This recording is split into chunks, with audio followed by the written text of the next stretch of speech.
sample size is low.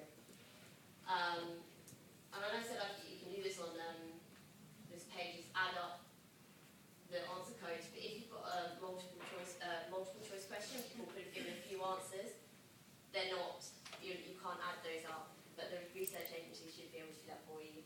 And also a key thing is, again, if it's a multiple choice question, it's not a further 25% of people, because 10% of the people who gave the first answer could have also given the second answer. Another key thing is that there should really be a footnote stating how the research was conducted and when the research was conducted, also the sample size, and really any calculations that you've done to come up with figures which weren't in the original research. And this is because journalists will often ask this kind of thing. So if it's there, the information is there and they've got it to hand, and it's a way for people to tell how robust your sample is and how reliable the results are going to be. And this is a key thing that your research agency should really be helping here and offering to look through your release and just check that all the stats are being used in the correct way and sign off on those stats.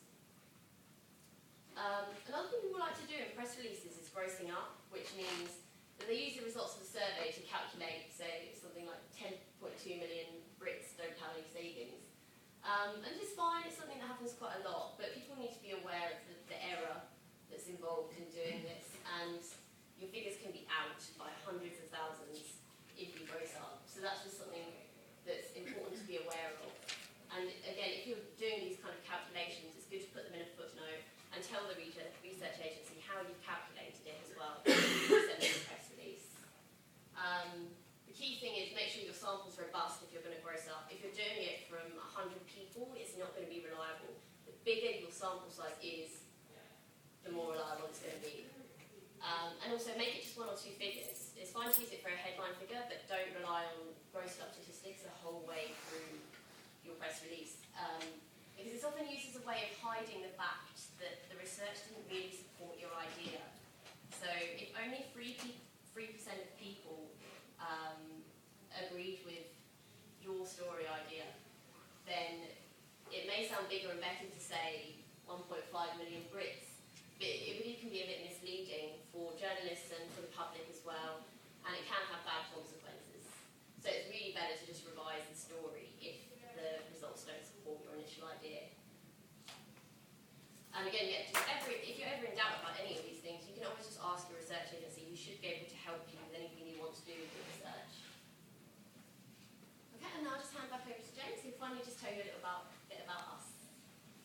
Thanks, Sarah. I think, how's everybody for time? I'm not going to tell you, this is not supposed to be a sales plug, but just to give you a bit of an idea about what we do at Opinion. And I guess you could say what a typical research agency does, which is probably more important.